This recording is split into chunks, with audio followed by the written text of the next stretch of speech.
you only have one opportunity to live.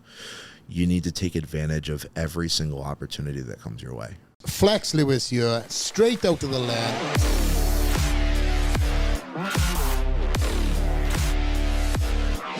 Today's guest is a monster of a man who shows that real strength comes from more than just a muscle. A lifelong athlete that career has spanned from professional wrestling to bodybuilding to the world's strongest man.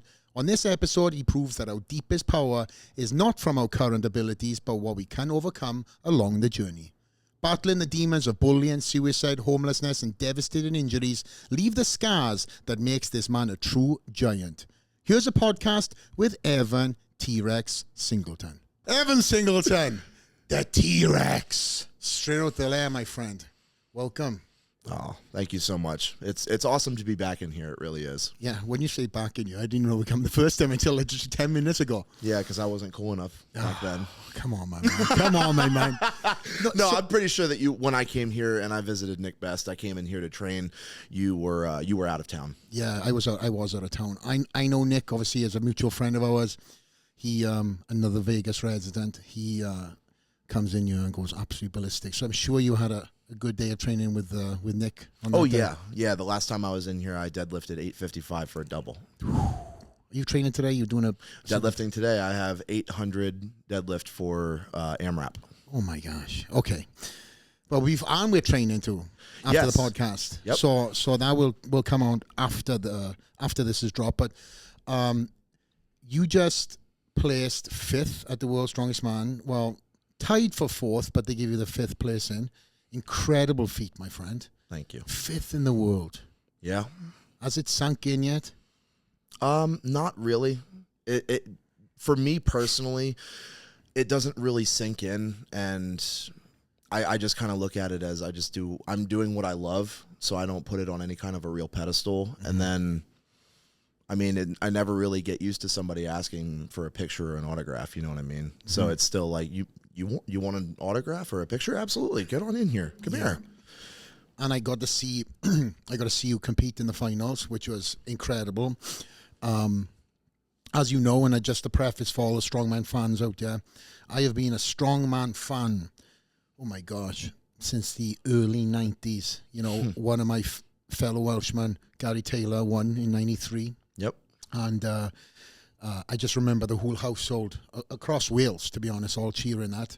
And it's such a big thing in the UK Christmas time, post-Christmas to New Year's, they play strongman. So it's going to be great to see, you now donning the screens in, all over the UK, all of Europe. But before that, it's going to be on CBS in the summer. And we get to see you, my friend. Yes, sir. Going through the heats. Yep. Doing your thing. Heats, doing my thing. Making it to my first final. First final. But I do want to emphasize the fact, you mentioned this earlier about the fans. Probably one of the biggest fan favorites I got to see was yourself this past weekend. So the aura, the dramatics, the hyping up. Yep. How much of that is, I would say, theater, and how much of that is reality? I would say that is reality. A lot of that is how I am in an actual real life situation. It's just for like competition purposes, and obviously for the fan experience, I crank it up to 11. So you crank it up, my friend. I crank it up. Yeah, I get the adrenaline going. I'm an athlete, but I also consider myself a performer. I like to put on a show for the crowd. I like to get them engaged. I like to get them cheering. I'll start up a T-Rex or a USA chant. If they're kind of quiet, I'll try to elicit maybe more negative reaction where I'll get a little bit cocky, or I'll play like a wrestling heel or something like that. But I like to give the crowd something to enjoy and entertain them, and also to give them a reason to come back. Yeah, you definitely were hyping up the crowd throughout, and I didn't hear one single boo. There's not even, I don't know what country you went to or what show you went to where you try to turn heel, because even if you tried that, I don't think the crowd would be won by the, trying to be the not the nice guy, because how likable you are was evident that past weekend. Thank you. Just from walking from the athlete's tent where you guys were all kind of, getting prepared mentally, physically, to the athlete area, warming up before the events, to then making the walk the tunnel walk to the actual event where all the fans gather, they're all trying to get a picture, they're all calling your name. You didn't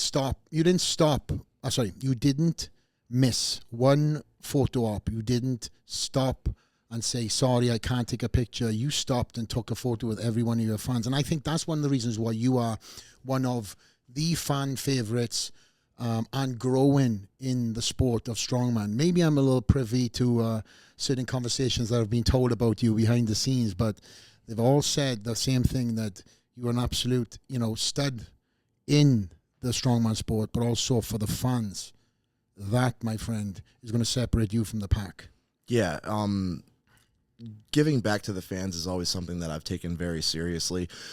If somebody is willing to travel for any length of time and then wait in line to see me at a meet and greet, or to come but buy a ticket to come to one of my competitions just so they can cheer me on, the absolute least that I feel like I can do is give them an autograph or a picture or something like that. That takes no effort on my part, and that literally could be as small as, oh, that was really cool, I've seen this guy lift something heavy before and now I have a picture with him, cool, to maybe, just maybe, I inspired somebody to start strongman themselves, or just to, I'm a big believer in pursuing anything that makes you happy. Strongman makes me happy, so I pursue it with everything I have, and I preach that. And maybe just having that short 30-second interaction with somebody will encourage them to pursue what makes them happy. Was there somebody in strongman that done the same thing for you? I would say so, yeah. And I've told this story a lot, and it always makes him laugh every time I tell it. But in World's Strongest Man 2019, I was the alternate and the equipment tester, and I had met everybody except for Brian Shaw. Now, I haven't been a lifelong fan of strongman. I found strongman in my mid-20s when I started pursuing it. But the person who stuck out to me the most, there were two people. It was Bill Kazmaier and Brian Shaw. Brian Shaw was a very big inspiration for me. I came from a background of not doing a lot of heavy compound movements. I never did strength sports at all before strongman. Wow. And I was really taller. I was taller than almost everybody around me. So, like, a tall guy's got bad knees, so he can't squat, or he has bad leverages for deadlifting. So those are going to be events that I'm bad at. And then I would watch Brian Shaw do it. Brian's bigger and taller than me, and he's the best in the world. So I don't have any excuse. So I'm just going to hammer my weaknesses and make them better. But back to World's Strongest Man 2019, I had met everybody except for Brian. He's very focused. He's like concentrating on the competition. Totally respect that. Don't want to pull him out of his headspace. And it's right before the stone event in the final. It's the last event. I have no idea when I'm going to see Brian again, and I would like to introduce myself to him because I haven't gotten the chance to yet. So outside of the athlete's tent before stones, I approached him. I said, "Excuse me, Mr. Shaw, my name is Evan Singleton. I'm brand new to the professional strongman circuit. I have goals and aspirations to win this competition one day. Do you have any advice for somebody in my position?" And he could have been like, "I'll get back to you later." He could have told me to off. He could have told me anything. But he stood there for 20, 25 minutes talking to me about his experiences, about what he's been through, about where he sees the sport going, about how training should be going, taking my recovery more seriously. And then one of his guys from his crew called him back into the athlete's tent. It's like, "Brian, you need to come here. We need to do a little bit of recovery work before you start getting ready for the last event." And he's like, "Okay, no problem." And then he damn near grabs me by my shirt and pulls me into the athlete tent back to his area. And I kept talking to him for another 15 to 20 minutes. That interaction mapped out so much for me, from how I treat other people to how I give back to other people to how I give back to the sport. Because 4-time World's Strongest Man didn't need to do that at all. Somebody who hasn't even really competed in a pro show yet gave me all the advice in the world. I took a lot of that advice too, and I still use it to this day. But if I can map out the ideal textbook strongman, it would be Brian Shaw in every single way, all the way up to champion. Yeah, Brian's been a fellow guest here at Straight Outta The Lair. Sat in the exact same chair as you, and monster of a man. But I think we all can agree that his heart is his biggest I think he wears it on his sleeve, and he gives back in so many ways. He's been such an incredible poster boy for strongman. You know, as a person who met him through the sport, then became friends with him. He's just an incredible person in so many different genres. Yeah. As a father, husband, you know, sportsman, represents the sport. Incredible to his fans. I mean, even this past World's Strongest Man, which obviously was his last. Yep. You know, he's done that meet and greet when all of us were all back at the hotel. Yeah, it went until about midnight, didn't it? He hit me up and he was like, "Yeah, I'm actually still signing flags. I don't think I'll have the chance to see you, but thank you so much," because I sent him a little message. And but what was it like to have that conversation? 2019. Now we're 2023, and you get to stand next to Brian, see his last farewell, and be part of something magical, not only for you as an athlete, but also to see what the legacy he's created and to know, leave it all there. It's something that I'll genuinely remember for the rest of my life, because Brian has been such an inspiration to not only me, but I would argue hundreds of thousands, if not millions of people. Brian is somebody that constantly gives back. He has the best attitude in the sport. He wants strongman to grow. He wants the guys to be taken care of. He wants to give so much. And to be a part of Brian's last World's Strongest Man is truly humbling, and something that I hold very dear to my heart, because in 2019, I introduced myself to him for the first time, and in 2023, I'm going over to his house to train with him for a week. And I text him, and like I can genuinely say that I'm friends with Brian Shaw, and that's just, to me, that's amazing, because I hold him in such high regard in pretty much every aspect. Do you feel you have a responsibility to create a legacy like Brian? Absolutely. I don't think that what he's created can be replicated. I think that I truly do believe that Brian Shaw is once in a lifetime athlete, person, everything. But with that being said, it's definitely given me the motivation to create my own legacy. Definitely. And again, listen, how many times has that been said about so many different athletes, and then another athlete comes along, right? I've been saying there was never going to be somebody in the shoes of Michael Jordan, and they've mentioned now there's been Kobe, there's been LeBron James, there's been all these names that have been thrown in the mix. But again, the same thing for my sport. There's never going to be another X. And to be honest with you, there shouldn't be another Flex. There shouldn't be another Ronnie Coleman. There shouldn't be another XYZ. There's never going to be another Brian Shaw, Mariusz Pudzianowski, and there's never going to be another Evan Singleton. It's just what you do with that legacy will separate you from the pack, and your destiny is truly in your hands and in your feet. If you go left, you go right, but you have got your head on straight. You've got a great team around you. I want to take it back to humble beginnings, the very beginning. You were born 13 pounds what? I was born 13 pounds, 24 inches. Oh, my, what a big boy. Yeah. I don't even think I've seen a 13-pound baby before in my life. It's actually funny when my mom tells that to people. She says that the nurses in the baby infirmary, they would put me in between a pair of twins that were born that were like 6 or 7 pounds each, just to show the size comparison, and then all the nurses would walk by the window and see. And then they would actually, she says that nurses would stop by her room and ask, "Are you the one who had the big baby?" That's like a toddler. Yeah, pretty much, yeah. Oh, my gosh. So, do you have any siblings? I have a sister. Is she a big girl too? Like, was she born? No, just Not you. really. So, is anybody in your family that is, big? No. She's just like a one-off. I got some kind of freak gene. Everybody always likes to joke that I'm the milkman's son. Well, we'll have to find that milkman. But anyways, so take us back to then. You were born 13 pounds, 24 inches, you said.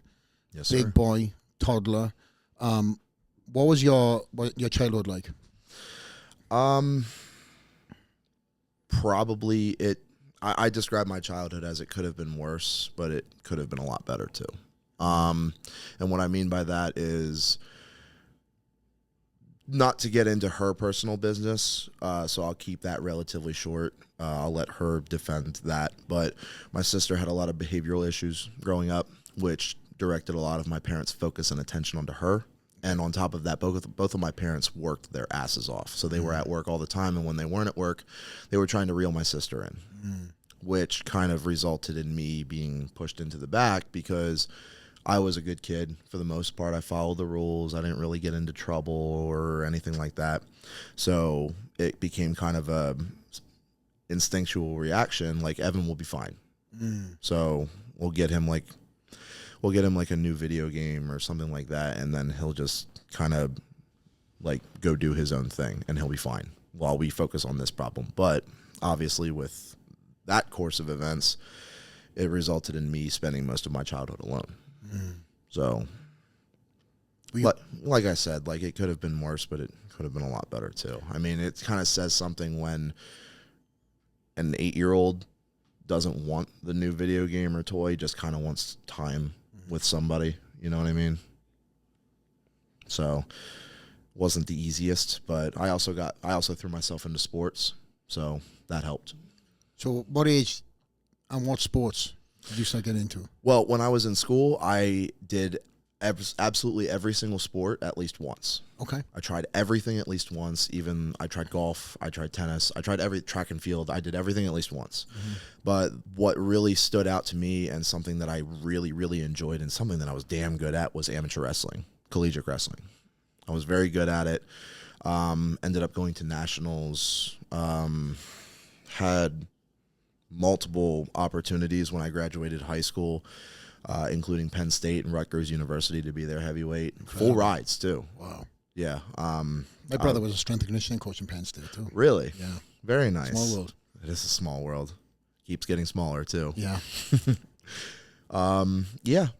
Pretty much wrestling was the one that I really enjoyed the most. I mean, I even would go out for football just to get their conditioning practice in, and then as soon as wrestling season would start, I would just go straight to wrestling. So there was no passion or drive for you ever to be a football player? No. No interest? No, I look at it now and I think, God, I should have pursued football because those guys get paid so well. Even just to sit on the bench. Yeah, I know, right? I'm going to sit on the bench and make $325,000 a year. Yeah. But yeah, like I never enjoyed watching it. Like the only sports that I really enjoy watching is like strength sports and fighting, and that's pretty much it. So I don't like to watch anything else. Sounds similar to me, my man. I mean, rugby is the only sport that I love. Just before anybody kind of kicks my ass when I go back to Wales, rugby, which is kind of incorporated a little bit of fighting with a ball. From what I've seen, yeah, I would say so. You would have made a good rugby player, that's for sure. I've been told that before. Yeah, no question. But the elements that you just said of team sport was never a thing. It was always individualized. I absolutely detested failing at a sport, whether that be losing a game or anything like that. I detested that because it made me rely on somebody else. And if somebody else did not do their job, I mean, we've all done that where we've been a part of a team and one or two people don't take it as seriously as you do. You're going to suffer for that. And I'm assuming that you're like this, obviously, too. If you're going to do something, you're going to pursue it with everything you have. Absolutely. And you're going to give everything to it. I'm the exact same way. Perfect example is strongman. Right now, I wake up in the morning and I think, what am I going to do to get myself ready to win my next competition? And I have that thought all day. I pursue it with everything that I have, and I've always been that way. Amateur wrestling, you're the only one out on there on the mat. So if you beat that kid's ass, hell yeah, I earned this win. If he kicks your ass, you didn't work hard enough. You weren't technically proficient enough. You weren't conditioned enough. You weren't strong enough. And that's all stuff that can fall on you, and you can make that better. You can rectify that. Absolutely. And during this time, were your parents coming to support you in these events? When they weren't working, they tried. Okay. Again, it was kind of hard to juggle the crazy work schedules that they had and my sister. Yeah. But so would you say that was a drive? I would say so. Yeah, I would say so. It's like, I guess, indirectly, I guess you could say it was kind of me trying to be like, look at this cool thing that I'm doing. I'm good at it. It's like it's not drugs, it's not gangs, it's nothing like that. Like I'm pursuing this. It's a good thing. I'm doing well. Yeah. Does being a lone athlete make you feel like isolated? At times, yeah, because it's a blessing and a curse.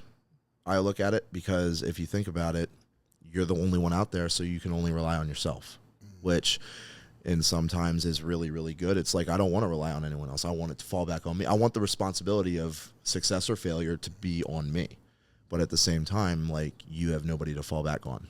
Yeah. So there are times where it's isolated, but I don't know. I guess ever since my childhood, it's just kind of what I'm used to. Yeah.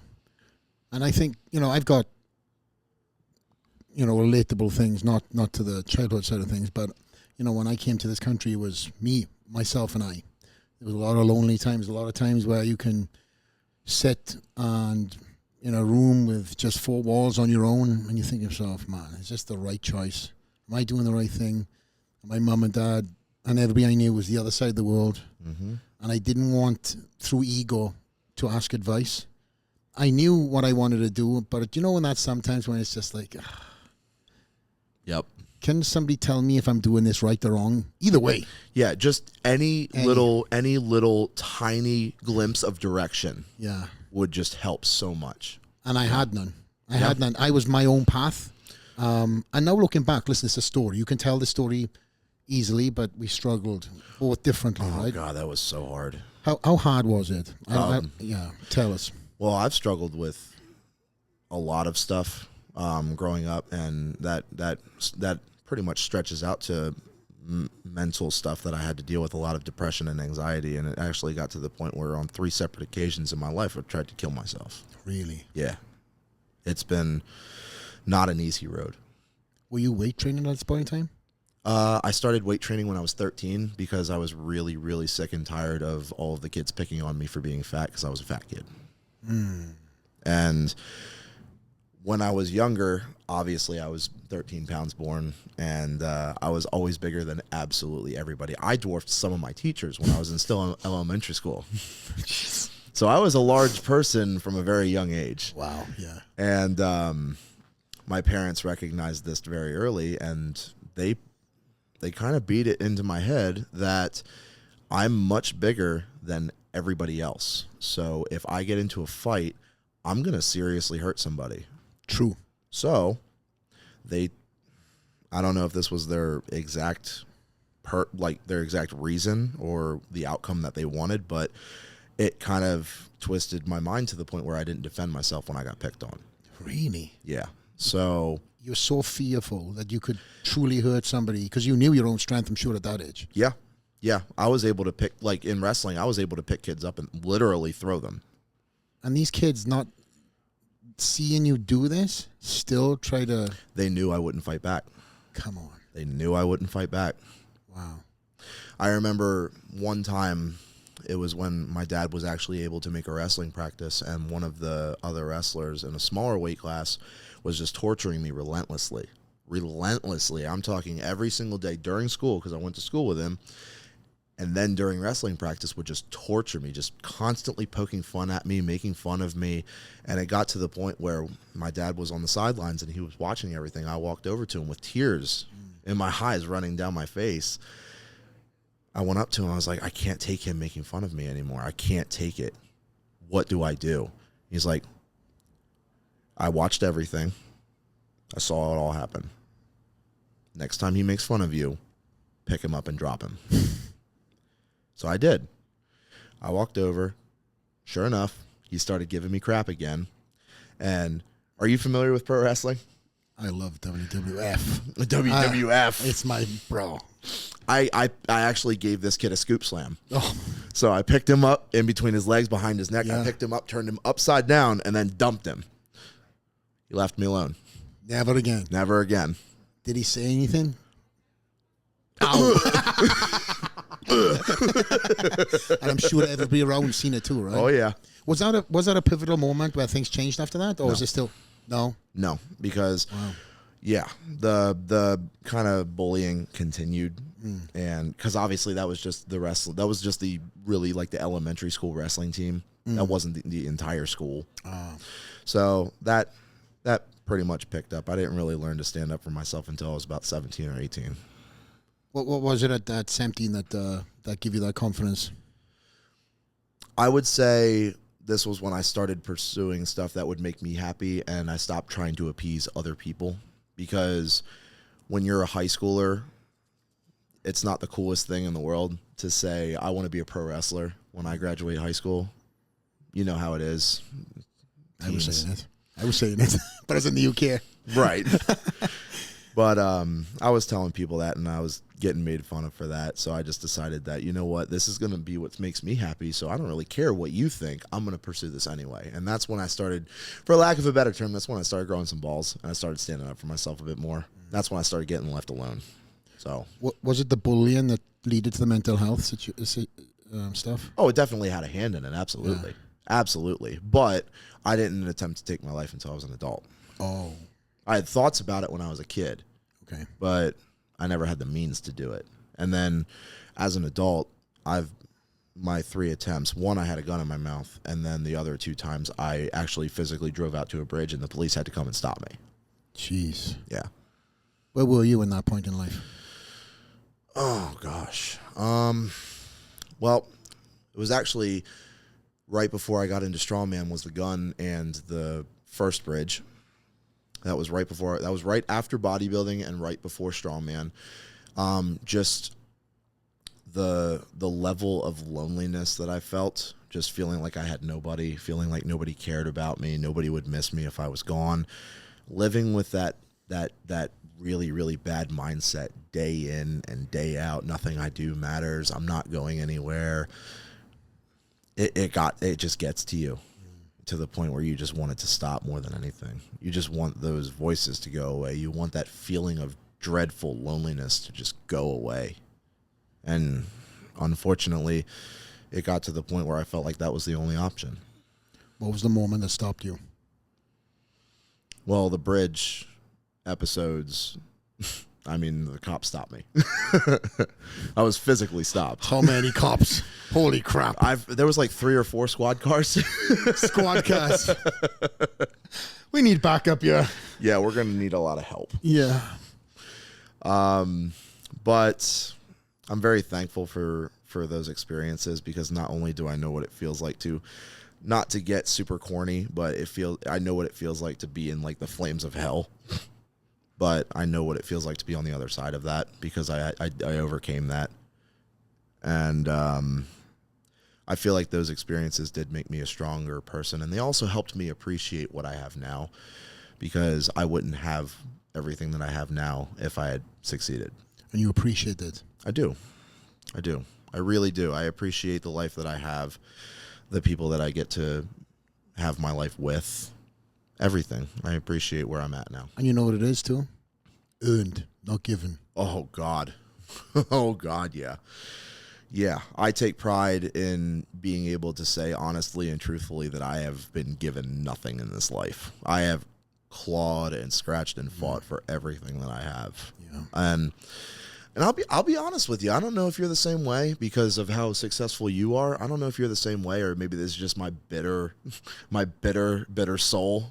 But whenever I hear somebody say, "Oh man, I wish I could do what you do. You're so lucky." Oh my God. That irks me, man. It should do. That irks me, because it's like you see the trophies and you see the successful business.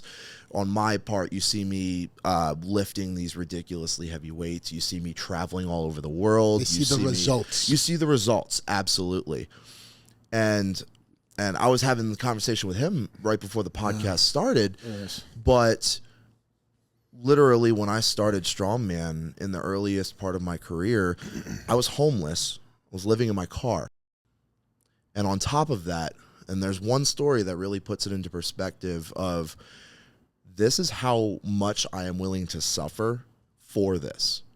I was homeless. I was in my car, and I'm digging through the floor and in between the seat cushions looking for change.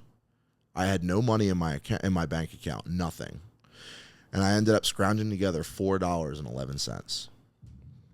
I had one option out of two. I could either put gas in my car and go to the gym, or I could eat. And I went to a gas station, and I put that $4.11 in gas in my car, and I drove to the gym. So there's nothing that anybody can say to me personally as far as excuses, because I have literally chosen to train. This was before I went pro. This was before I started making good money. This was before all of that. I chose to train over eat. So I don't care what your excuses are. You can always get it in. You can always work harder. Take me back to that period of homelessness. How did you get there, and how did you get out of it?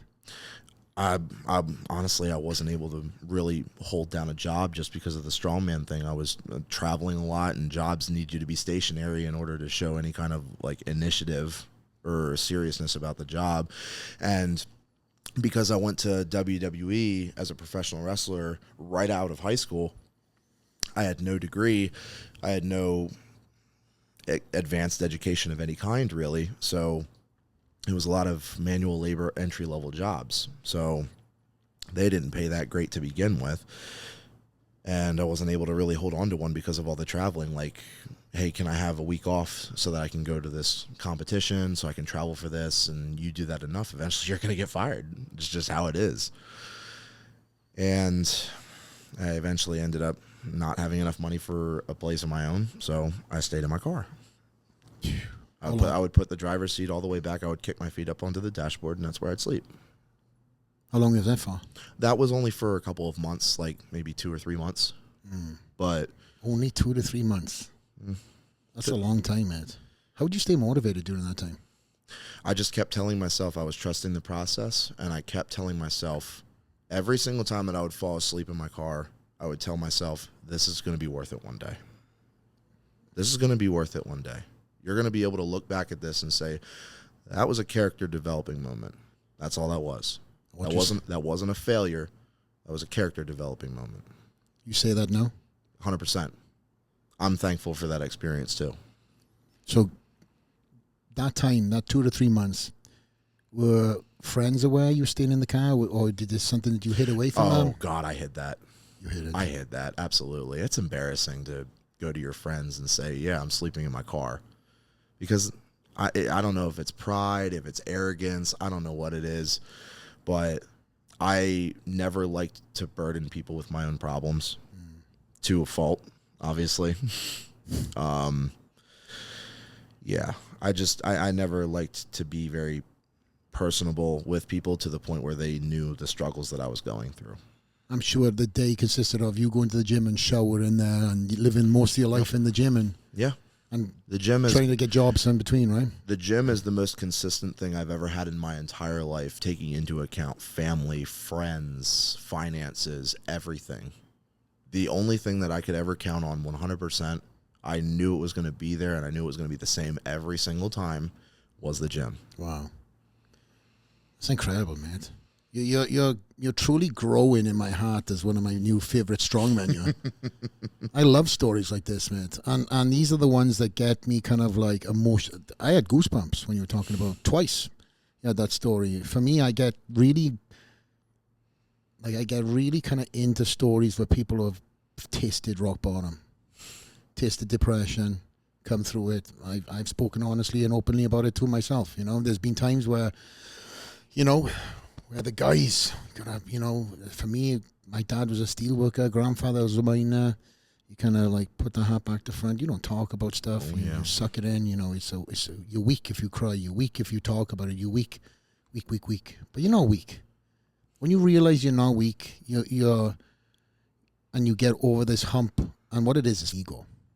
It's true ego that doesn't allow you to work through a moment because you think, and this has been done many times with me, I've worked through it myself. I'll take care of this. I'm the one that done this tangible thing, and I'm the one that's going to work through this mental issue myself. Yep. But you mentioned WWE, and as somebody who was 19 years old, you had this fantastic opportunity. This obviously the homelessness was post Yes. at Yes. WWE. You had this opportunity. I believe the story goes that somebody seen you at one of these local events. They seen, please, I don't want to tell the story. You tell it. No. I kind of know a little bit, but I wanted to hear from the horse's mouth. I wanted to be a pro wrestler, and the most credibility that I could find as far as a wrestling school in anywhere near me was in Philadelphia. So from Lancaster, Pennsylvania to Philadelphia, it's about an hour and a half drive one way.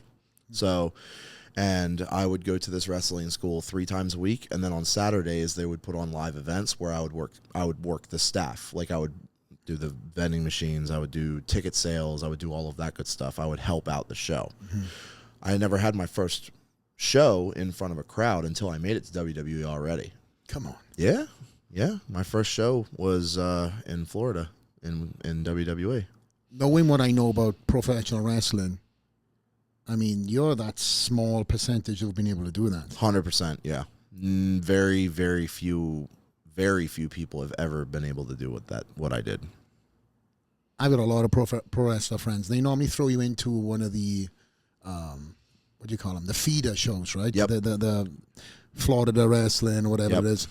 So you went straight in. Straight in. So what separated you from the pack, and what was told that you had that others didn't during that time? I would say probably drive, honestly. I mean, the commitment to what I'm doing as far as anything from pro wrestling to bodybuilding to strongman, I don't know how to not give everything. Like, I don't know how to half-ass anything. And I don't. If I'm not going to dedicate myself to it fully, I'm just not going to do it at all. Mm-hmm. And I was driving to and from Philly 3-4 times a week. And one day somebody shows up, and this was just during practice, and he pulls me aside and he says, "Hey, my name is Nick. I'm friends with the talent relations for WWE. I think you have a really good look. I think you have a lot of potential. And I would like to send your information to him just to see if anything could happen." And I'm 19, and the goal is to get to WWE. And I figured, worst case scenario, nothing's going to come from this. Fuck it, why not? Go ahead. Take my picture, take down my info, and send it to him. And I got a call about a month later from talent relations at WWE offering me a week-long tryout. In Tampa, Florida. Yeah. Yep. Flew me down. Showed up in a suit every day. Damn. Yeah. I'm all in. I like that. Oh, I showed up to wrestling practice in a suit every day.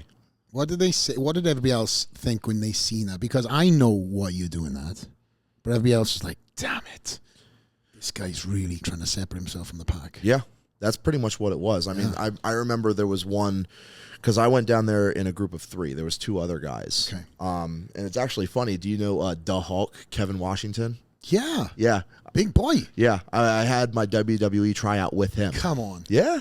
Oh, yeah. Man, I'd love to have seen him in the WWE. Oh yeah. But I was the only one that showed up in a suit every day, so that stood out by itself. And then I think it was just a combination of my natural athleticism that I got from all the years of wrestling. Yeah. I was able to pick up relatively quick on moves and in-ring capability, and I was okay on the microphone doing a promo. So yeah, pretty much I was in the ring 3 times practicing. We had a promo day, and then we had a show day, and then I flew back to Pennsylvania. I did everything that I could. I tried to show that I wanted it more than anything. And sure enough, a month later, John Laurinaitis gave me a call and offered me a 3-year contract. Damn, 3-year contract. 3-year contract. Another, rarity. Yes. Yeah. You must have ticked every box, because, listen, let me say, I got friends who have done the exact same route. Tampa, Florida, they kept them on. Yep. They made them, retrain, train again. You've got something, we need to nurture it. Rarely does anybody go through and have the ability to speak on a mic. Mm-hmm. Yep. Most of that stuff has to be trained and retrained again. Like, I have a friend from Wales, Rob Terry. I don't know if you know Rob. Yeah, Terry. I know Rob. So obviously they wanted him, because of his accent, to have voice coaching. because he was too Welsh. So, to be fair, you guys only talk in syllables. This is my podcast. I'm sorry, Mr. Lewis. I could take this in any direction I want, my friend. No, but I know what you mean. With Rob, he definitely had the accent that they wanted him to, soften up. Right. Now he sounds half Welsh, half American, but sorry, Rob. You need to get your Welsh accent back, but that's another story for another time. Yeah, Rob. I love you, Rob. Don't worry. And he had a great time. Obviously, he's gone on to do his own thing now. I think he's in the fire service now in Florida somewhere. But I know them stories, many stories. For you to have that kind of fast pass through, they seen something and something special. So take me back to that time and how that transition from you wanting to be, this was your childhood dream. You've achieved it. Things are moving. Pick up the story. If I'm honest, it wasn't what I expected at all. And I would honestly say that was a lot due to the way that things were run backstage. Now, I'll try to put it in a little bit of more perspective and to play a little bit of devil's advocate. I had pretty much no formal wrestling experience. I never competed or performed in front of a live crowd. I didn't come from wrestling lineage. Nobody in my family has ever wrestled before. And I did not work the indie scene at all. I fast-tracked right to WWE. I'm sure that wasn't cool backstage, right? I wasn't the most popular. For one reason or another, a lot of the guys backstage did not care for me. I tried to be friends with everybody, and I tried to progress, and I tried to learn, and I tried to get better, but it wasn't the easiest path because I was given the opportunity what most people felt wasn't deserved. Do you have a target on your back every show? As far as WWE? Yeah. Do you feel like you say yeah. I'm sorry. So you said like you try to blend in, you try to ask the right questions, you try to be the perfect student. Oh yeah. The other guys would try to get me in trouble on purpose. Wow. Yeah. I remember the first live show I ever had was with Brad Maddox. It was a one-on-one, and he broke my nose. Huh. For everybody watching, wrestling's not real, so that's not supposed to happen. But, yeah, he actually broke my nose. Was that something that you kind of spoke about backstage, or is it done and dusted? I don't know how it works. He is higher up on the totem pole than I am, so it just kind of got left alone. Oh, so there is a hierarchy. Oh, God, yeah. Oh, God, yeah. How long would you say it takes for you to level up? Years. Years. Yeah. Years of just showing up day in, day out, knowing your place on the totem pole, and eventually trying to earn respect from the other guys. So where was it that took you then from WWE into the strongman? Well, I actually, about a year into my contract, I was having a match in front of a crowd with Eric Rowan, and at the end of the match, I got chokeslammed, and the move was performed incorrectly, and I ended up landing on the back of my head, which gave me a brain hemorrhage in the left side of my brain. So I was bleeding inside of my skull. Did you finish the match? That was the end of the match, and I was really messed up after that. I still, to this day, don't remember like a month and a half to 2 months from the match to after that. Like, it's just black. Nothing. I don't remember how I got home that night. I don't remember what happened the rest of the day. I don't remember what happened the rest of that week. Nothing. Just black. So that time was, it was just kind of like you were in a walking zombie. Pretty much, yeah. So what did they know that there was a brain hemorrhage straight away, or did you just continue on with life and until something happened? Pretty much just every time that I would go into practice, I would come in dazed, obviously, and like something was off. They would send me to the medical trainer, and medical trainer would just say, "All right, go home and lay down." Oh my God. And that was pretty much the extent of my medical screening until they started noticing that, oh, I'm not getting better, so let's start scanning him. And at that point, I did everything so many times. I've done MRIs, CAT scans. I had this one machine that actually I had to carry around with me. It's about the size of a small backpack, and it had wires coming out of it, and they were actually they were glued onto my scalp. What? And I had that on for a week straight without taking it off. And it was just monitoring brain function? Yeah, pretty much. And finally, after multiple CAT scans, they came to the conclusion that it was a brain hemorrhage. Wow. Yeah. And the neurologist, after about 8 months of just monitoring me, obviously not doing any in-ring stuff, can't go to the gym, can't exercise, I can't put any strain or stress on my brain out of fear that it'll reopen. The neurologist told me that it's definitely going to be better if you don't take another hit like that, so it could reopen and it could kill you because you'll bleed into your skull until the pressure would actually compress your brain and you would die. Jesus. So at 19, 20 years old, I was told that my wrestling dream was done. And that was hard. That was really hard. That was a kick in the dick. That was pretty rough. I went through so much to get there, and it was just taken. I felt like it was taken. But what are you going to do? But after I got told that, it went south pretty fast. That was my first instance with the bridge. Ballooned up. I was 240 when I wrestled, and I ballooned up to about 385. Wow. I'm eating like a pizza and a 2 liter of Mountain Dew every day. And Plus, it's bad. Plus other things, I'm sure. No, yeah. Like I was eating nothing but junk food all day, every day, because I couldn't exercise. I didn't want to go outside because I was sensitive to the sun. I had a lot of issues, especially for like 2 years after the injury. I would have these like muscle spasms. Like it literally was like having a seizure for like a quarter of a second. Jesus. Yeah, so I wasn't able to drive for about 2 years. Wow. Yeah. So where was now, so I can fill in the gap in timeline, and then we'll kind of pick up on the strongman, between that happening and the homelessness. And what got you into being in that situation? That was around 23, 24 was the homelessness. No, sorry, 25, 26 was the homelessness. This was, I started ballooning up and getting really heavy. This was when I was about 21. Right. 21, 22.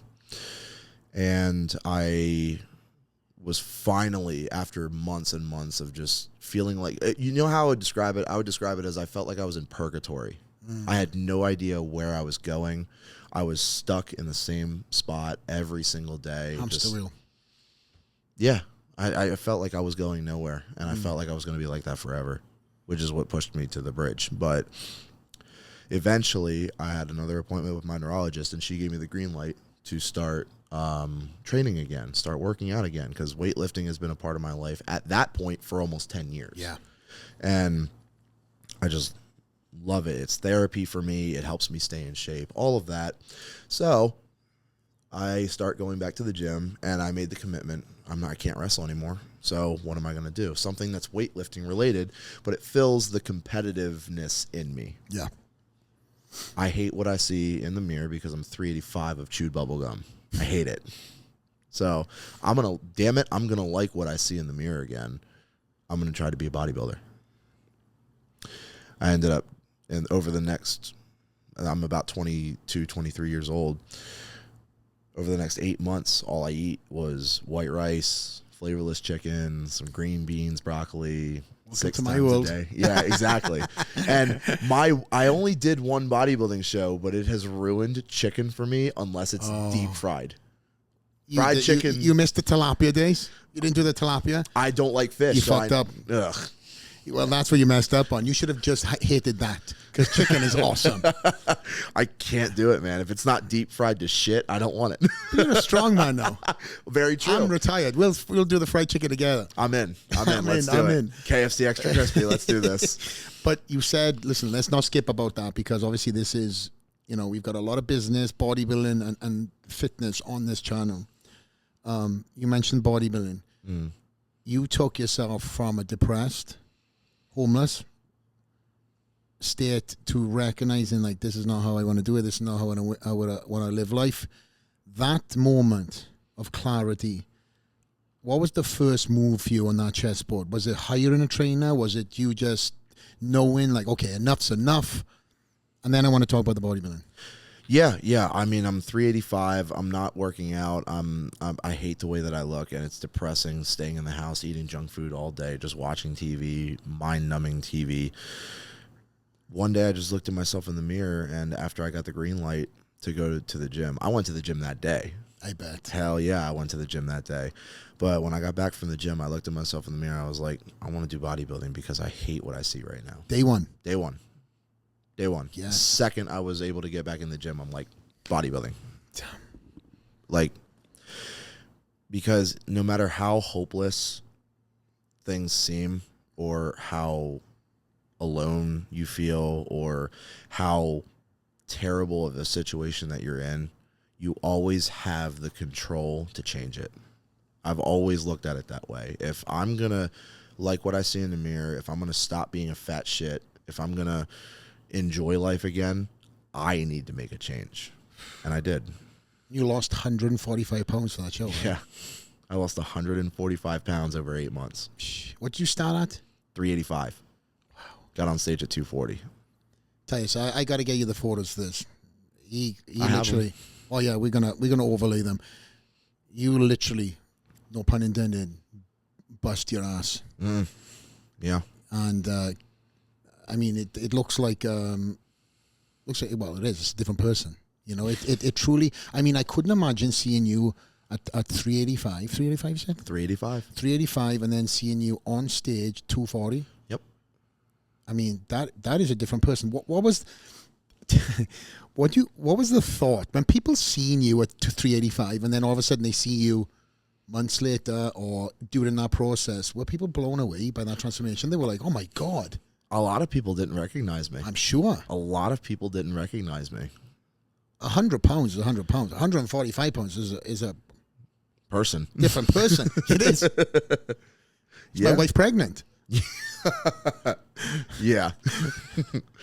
Yeah, it was awesome being able to see people's reactions because it's almost like it fueled the fire a little bit. Yeah. It's like I've got to be doing something right if I'm eliciting that kind of reaction. Yeah. And that process for start to finish in bodybuilding, the discipline, the motivation, self-motivation, the structure of your day, how much did that kind of transition you into the strongman element of things? Well, after I did my first bodybuilding show, I ended up taking third. And I got to be honest, like after I tried it, like I went through the entire process. I'm super proud that I was able to. I lost all that weight. I got in really good shape. I had abs for like, I think the second time in my entire life, which was really cool. It was cool. I looked good in a swimsuit. I'll take it. But when I was done with the show, man, I got to be honest. Like I felt it. It wasn't for me. But you've done it. But I did it. Yeah, I have the trophy and I have the pictures that prove that I did it. And you stuck to the process. 100%, even when I really didn't want to. I love it. And well, my thought process after that was, okay, I tried bodybuilding. It wasn't necessarily for me. I want to do something that is weightlifting related, that is competitive. And in my mind, the big three of strength and fitness is bodybuilding, powerlifting, and strongman. So I found a strongman and powerlifting gym in Lancaster, Pennsylvania, McMillan's Training Systems. I went in there, and I actually had the intention of being a powerlifter because it was easier. It was three things. It's always going to be squat, bench, and deadlift. Always. And yeah, I mean, I went in there, and I took a tour, and there was somebody doing log clean and press. And I was like, okay, well, I don't really know a whole lot about strongman, so he looks like he competes. He's throwing around some weight. I'll ask him some questions. And sure enough, I asked him questions. Super open, super welcoming, as I've come to learn that most strongmen are. Very, very nice guy. And honestly, like, he asked me to join in. And I was like, I'm not doing anything. And I always keep my gym bag in my car. Why not? I joined in. I had a 300-pound log. First time I ever touched it. Really? Yeah. First time I ever touched a log, I did a 300-pound log. I bet they were like, holy crap. Yeah. I bet. Because it was more than what he was doing. Really? Oh, my God. They're like, okay, go back. Yeah. Go back to that tour. Go back to that tour. But I hit that log, and he invited me to come back tomorrow to do some other strongman stuff with him, and I did. And honestly, the rest is history. And I would say about a week and a half to 2 weeks into training strongman, I was two things. I found it. This feels right. I feel like I feel like I found the missing puzzle piece, and I'm gonna win World's Strongest Man. You found your you found your purpose, you found what you were searching for all your life. I fell into place, because even with WWE and pro wrestling, I wanted it more than anything. I really did, and I was willing to give everything to it, but it didn't feel like this. Strongman just felt like perfect. Have you thought about your story? Everything is kind of, everything you've done from the beginning to you having that, this is it. All has happened for a reason.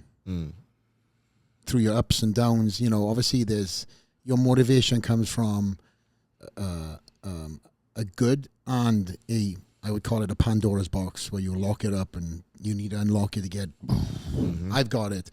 The bodybuilding has taught you a lesson. The homelessness has taught you a lesson. So many things have taught you a lesson to appreciate your it.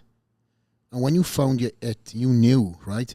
You've literally, and this is what I'm going to tell you. You've got the respect for your peers, because before coming on the podcast, I talked to a couple of people on the top of the tree, and they all said that this guy is a student of the game. They said that he asks the right questions. He genuinely listens, learns, writes notes down, and every time he steps into a show or turns up at a show, he's improved. All the things that he was at fault with or needed to improve on, he's improved, if not made it one of his best lifts.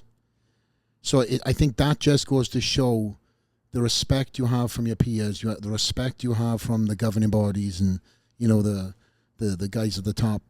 And I think it shows you, and obviously as a testimony to you, just how much this is your home and this is what you are striving to do, and you truly believe you will be World's Strongest Man one day? 100%.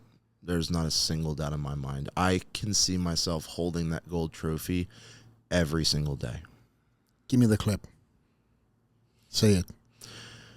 I wake up and visualize myself holding that golden trophy every single day of my life. World's Strongest Man. World's Strongest Man. Put it out there. Oh, I'm going to win, and I'm going to win more than once. Oh, man. I love that. That to me is what it should be done. That to me is confidence. That obviously for me, I walk with humility, train with confidence. Yep. And if you don't believe, then it doesn't matter. Yep.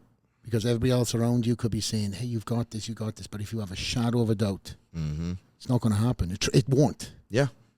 It might be, you know, you might get into the circles of smelling it, but it's like, oh, how many athletes, I know this is not a question, but how many athletes I've been around or you've been around where you've seen them, or you know they could have, would have, should have, right? But they didn't believe. They may have said it, but they didn't believe. And I know you believe. And, you know, just seeing you, how you are with, like I said, your fans and the aura you bring,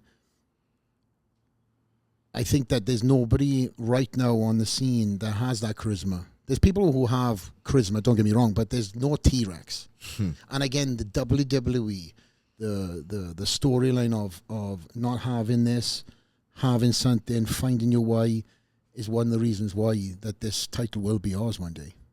100%. And every single year, if you look at it as like a stock market, right? This is your story. But if you notice, everything has been a climb. Yep. Everything has been a climb. And our mutual friend, Darren Sadler, I love Darren too. He was truly saying some incredible nice things about you. Shocking, right? I don't believe you. Well, he said one nice thing about you. There it is. No, but he did say some incredible nice things about you because obviously that's one of our mutual friends. Dan Sadler is the owner of Giants Live, which you have won. Yep, right? 3. Yes, 3 times. And the UK fans truly love you over there. I've seen a lot of footage from his shows. You're going to be going over to the Royal Albert Hall soon, right, to compete there? Yes, sir. I'm heading over to England June 1st to get ready for the show that is on July 8th. Yeah. And is there any other shows that you got coming up? Yes, I'm also competing in the Shaw Classic in Colorado. I'm hoping to retain an invitation to the Rogue Invitational in Texas. That would be in October of this year. And I'm really looking forward to doing the rest of the Giant shows too. Yeah. I want to get out to Wales. I want to get out to Scotland, and I want to do the World's Strongest Nation. Well, let's make a bet. Let's do a. It's like a sportsman's handshake. We won't put money on it, but if you get the invite to Wales, I'm coming to see you. I'm coming to support the T-Rex. How about that? Oh, well, now I have to go. Now I have to go. I mean, I'll call Sadler. Yes. I'll put in the request. There it is. I'll put in the request. Let me put it to you this way. If I get invited to Giants, I'm going. There we go. I'll be there. There we go. Well, I'm going to be there to support. Obviously, I've never been to a Giants Live. Oh, you're going to love it. You're in for a treat. Yeah, I know. Yeah. You're in for a treat because this is the perfect blend. In my opinion, Giants Live is the perfect blend of the competition and the spectacle because this is a show. Like, there's this is a perfect blend of a competition and a show. Mm-hmm. It's awesome. The production value, the events, the atmosphere, the crowd, it's amazing. I love it. Yeah, for all the fans that are watching this that may be not aware of Giants Live on World's Strongest Man, everything is going to be available, as I said earlier in the podcast, in, I think they said June, right? And it's going to be on CBS in June or July? Yes, June and July. I'll have that details. I know there's no date yet, but it's going to be either June or July, so check out the CBS.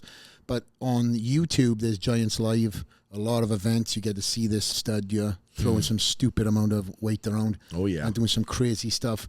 But again, it's the crowds there. They're nuts. Like 16,000 people plus. Yep. Unbelievable. So let me ask you that. As somebody who has competed in various different shows, different levels, won different contests, what's it like to have a crowd of 16,000 plus shouting T-Rex, T-Rex, T-Rex? It's something that you really can't duplicate in any other way. It's something really, really special because like I said, I like to put on a show. I like to be the entertaining guy. I like to give the crowd a reason to get out of their seat. But there's just something about an entire stadium, not a crowd, a stadium full of people cheering for you to get that lift. It's an adrenaline flow that I've never felt before, and I don't feel doing anything else. It's wild. I feed off of that electricity. I really do. As your character developed more and more as the years have gone on, the Absolutely. T-Rex. Yeah, absolutely. Yeah, I can see. I mean, you love it. You love it. I remember you and Adam, I believe it is. You going for the dumbbell lift, yeah, single arm, and the slap on the back, man. I know that's your thing. A lot of people talk about this, but is that something you've been doing, or is that new? No, that's something that I've been doing. I like to think that I'm pretty aware of this. I'm known in strongman as the really angry and intense guy. I'm the guy who I have a scar on my forehead from where I headbutt the wall, squat racks, everything before a big lift. Lift it up. I want to see. I want to see. Yeah. Right there. I thought that was just a vein. No, that's actually a scar. But And I will say this because I get accused of this a little bit. I don't do that for spectacle purposes. That's actually that's my process for getting to the mindset of performing these lifts is it's going to be one of two things. I'm either going to do my smelling salts, I'm going to latch my belt, and I headbutt something really, really hard, or I expose my back to Adam or Tyler or anybody around me who's willing to do it, and they give me one good 5-star in between my shoulder blades as hard as they can. And it rings. It rings through the crowd. Yeah. It seems like they love it. Oh, I mean, every time that slap happened, which happened a lot during that weekend, every lift. So think how many lifts that he was going for. That slap happened, and in the crowd's like, oh, but then straight into it. Yep. You turn on that mentality. So I would the way that I describe it is it almost kickstarts my, like, everybody's got a fight or flight instinct. Everybody's saying, I have fight instinct. So the second that I feel the sting of that slap, it's like I don't acknowledge anything other than what's in front of me, and I need to kill it. Yeah.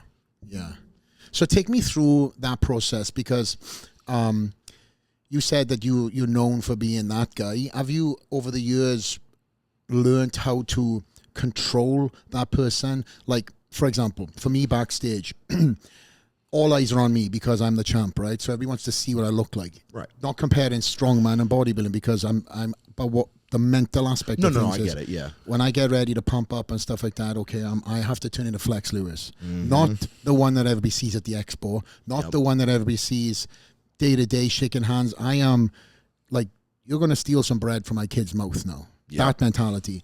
But it's a controlled environment. And again, being privy to athlete friends, processes, boxers, right? UFC fighters. You can't be in backstage. And again, I've been a lot of UFC fights, being part of teams. These guys are kind of like the nicest pit bulls in the world until that collar comes off. But they know there's a moment, and they always happen, say that the fight before ends, they warmed up, but then they start talking. There's a tone in the dressing room. There's like this ambience that creeps in. There's an aggression that creeps in. And it doesn't have to be words. You just feel it. I can promise you one thing, because today, obviously, we already know this, but we're training together, and I'm doing some deadlifts at Dragon's Lair today. I can promise you that you will see that. You will see that, because I'll do my warm-ups like nothing's wrong. I'll be joking and laughing and getting on. But once I get to a certain weight, I'm going to put my headphones in, and you'll feel the change. That switch. You'll feel it. Even before I do the headbutt and the salts and all of that stuff, like you'll be able to read me like a book, and that book's going to say, stay the fuck away from me. If I came up and give you a hug, no? I'm telling you right now, that wouldn't be smart. Oh, damn it. That wouldn't be smart. I tell anybody who like isn't totally familiar with my process for lifting super, super heavy and getting to that mindset, I make sure before I do it, it's like, hey, when I'm getting ready, just do me a favor, give me my space, and then give me, after the lift is over, give me like 10 seconds to just come down, and I'm fine. I'm fine. If Rafael Brando or John De La Rosa or Frank McGrath, all these guys that I had around me for camp in Boca Raton, my closed gym, when we done legs, that was me. Deadlifts, that was me. Yep. I would process them. I would have the music. I would have the build-up, the aggression, and as soon as that last rep gone, like I would drop it down. Nobody came up to me. I'd walk around and do a lap of the gym. Because, again, I've said it many times already, I unleash that Pandora's box. I start flooding my brain with all kinds of nonsense. Oh, yeah. Nonsense. But you can't live life like that. Oh, God, You've got to put it back in. So you've said already, you can answer my question. I was going to ask, how long does it take you then to... I would say it's about 10 seconds from the moment that I get the last rep. Like deadlifts, I'll get the last rep, I'll drop it, I'll unstrap, I'll have Adam take the suit off of me, and then I usually pace for about 10 seconds, and then I'm fine. I just need that second to just... and I'm fine. I seen it happen when you were doing the stones. I seen it happening when you were doing various different lifts.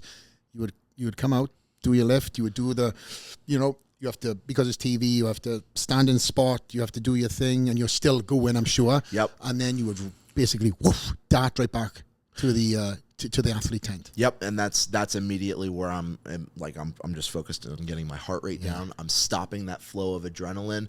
That's when I'll start like distracting myself from the event with like messing with the other guys and bantering and all of that, having fun and enjoying the moment and all of that.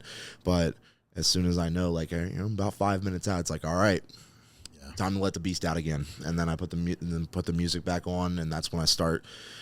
Because I'm a big visualize person. I visualize myself doing lifts hundreds of times before I even touch the implement. I also am very good at kind of harnessing the negative stuff that's happened in my life, like being bullied and picked on, or like getting your ass kicked at home, stuff like that. You visualize it, and then I use it when I need to. So like, and again, just to reiterate, like, super angry and aggressive Evan when he's lifting, that's not for cameras, that's not for a show. That's I'm actually that person. Like, I'm not approachable when I'm doing that. But those who are listening, who are professional athletes, know that. Yeah, absolutely. For the general casual fan, it's good that you noted that. But for the athletes that are at that top level, they know what you're talking about. The ones that don't understand can put an excuse in front of it, whatever. But it's to get to the levels we're at, you have to do certain new things that maybe your sport has never seen. Is there anything that you've done that has been different in your approach to strongman? Have you hired anybody that has worked with you mentally? Have you hired somebody that is with specialty massage or anything like that? Absolutely. I take every aspect of this very seriously, because if you're going to be the best, you absolutely need to. I have stepped up my recovery game to the point where I do cryo chamber, infrared therapy, massages multiple times a week. I do ice baths multiple times a week for my recovery. I also, in preparation for this World's Strongest Man, I hired a sports psychologist. Wow. That's been helping me with my mental game, because at competitions, like one-day competitions, I can get away with being turned on the entire comp and then shutting it down at the end. Absolutely. Because by the time that you start getting fried, the competition is over. Versus Worlds, it's over a couple of different days. It's over like a week long, and it's a lot of events. You got four-ish hours in between events. You can't be turned on that entire time, because you'll fry yourself in the first day. Yeah. So then that was my problem with previous Worlds that I was in, is I was just constantly getting worked up and turned on, but I was staying on. My sports psychologist found that, and we actively came up with ways and triggers to be able to calm myself down. And one of the biggest ones that I actually did was music. I'm very emotionally in tune with the music that I listen to. So if I'm not training, I don't listen to angry metal music at all. It's my favorite genre of music. If I'm not in the gym, I won't listen to it, because I will. A perfect example is I have a specific song for 1 rep max, like a really, really heavy lift, very heavy lift. I have one song specifically for that. It's Slow Chemical by Finger 11. And I remember one time, and this was after I started like analyzing it in this way, music-wise. I'm in my car, I'm driving, and I'm listening to, obviously, my Bluetooth on my phone, and Slow Chemical came on. It only lasted about 5 seconds before I was able to turn it off. But in that 5 seconds, I started getting warm. I got goosebumps, and I was actually gripping this. I was white-knuckling the steering wheel. I was gripping it that hard. Just with 5 seconds of hearing that song. Calm down with the sickness. Disturbed, down with the sickness is that for me, for deadlifting. Oh, I love that song. Because the build-up. Yep. Yep. That's my pull. Yeah, buddy. If that comes on, I turn it off. Well, you should, being a WWF fan, you should recognize Slow Chemical. That's Kane's theme song. Oh, right. Yeah. Needless to say, you probably can't watch Kane on some old reruns without getting amped up, right? I kind of not. I just skip the part where he has his walkout. He does the and then they cut the music, and that's when I'll start. But yeah, I just liked that character because I identified with it a lot. That character that Glenn Jacobs was portraying was like an angry person dealing with a lot of mental stuff, who's like a scorned person. And when I was younger, that's how I felt. So I identified with that character a lot. Wow. That's why Kane was my favorite. What was there anybody else in the WWE that at that point in time that was a motivation for you? Because you said from what I'm gathering, you were watching a lot of this stuff on your own, right? Yep, absolutely. I really liked, from an entertainment perspective, I really liked Dave Bautista. Yeah. I really liked Goldberg. Bill Goldberg. Great ring entrance. Yeah. Oh, hell yeah. Smoke and Well, it's funny because not too long ago, somebody sent me an old clip of Goldberg's walkout, and like he has a tradition where he headbutts stuff before he walks out. Somebody sent me an old clip, like 1997 WCW, and it's Goldberg. Wow. He's pacing back and forth. This was before like his like third or fourth match ever, when he was still kind of unknown. He's pacing back and forth, and the camera zooms in on him, and he looks at a locker and just goes as hard as he can. And somebody sent that clip to me. It's like, is this where you get your inspiration from, or something like that? So I thought that was pretty funny. Oh my god! Yeah, you don't headbutt much on the day of the show. I'm hoping not. What's that? I don't think you don't headbutt much of anything on the day of the show on competition days. I mean? No. Okay, good. No, I don't do a lot. I don't do the headbutt too much, mainly because there's not something hard enough for me to headbutt. Like, I don't trust something that's made out of wood or plastic. It's got to be made out of steel if I'm going to headbutt it. Yeah, it's a losing battle for the steel, and it's a losing battle for you. I think the hand slap is the way to go. No, don't get me wrong. That's the smarter way to go. Yes, but there's some. I'm telling you, sometimes I need the headbutt. Really? I need it. Yeah. You're not going to do it today, right? Because that steel in there is expensive. I mean, do you have like an old squat rack that you're not? I can hold up something, maybe. Hold up a 2x4 or something. Yeah. Do you have a steel chair? Oh my God, where is this going? Do you have a steel chair? Because I have an idea. I might have a steel chair. You want me to find a steel chair for you, right? Okay. Maybe, because instead of a back slap, we were thinking that before a big lift, you can just give me a WWF chair to the back. My producer is nodding behind you, by the way. See? He knows. We'll find a steel chair when we get offline. I'm sure you guys will. If you've not already seen what we're going to do, we'll probably see it after the fact. But in wrapping up the podcast, is there any advice you want to give to anybody that's listening to this that might hear a similar story in themselves? Anybody who wants to get into strongman, that the floor is yours, my friend. And anything you want to promote too, please. I would like to address two different types of people. One, if you're ever dealing with anything where you feel just like all hope is gone and nobody cares and you feel really, really alone, and your thoughts might start to drift down that dark path, I promise you, from somebody who's been there more than once in their life, it gets better. You just have to stay strong, and you have to keep fighting.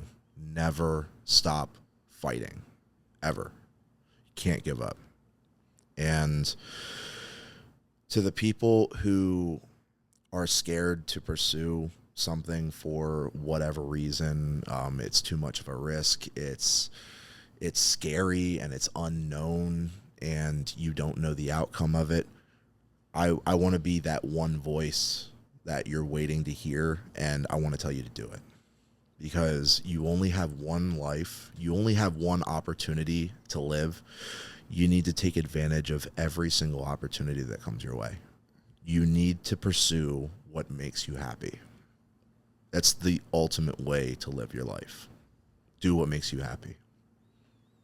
Beautiful, my man. Straight Outta The Lair, Evan Singleton, future world strongest man. We've said it. We put it up in the air. Damn straight. I love this podcast. I learned a lot. You grew a lot in my heart, my man. And I hope that everybody watching today's podcast now has put this man in their favorite strongman books. So, until the next time, part 2 when you've won, bring you back. Oh, I'll bring my trophy. Bring the trophy and a steel chair. And a steel chair. Hell yeah. This is it. Evan Singleton, the T-Rex, Flex Lewis, out.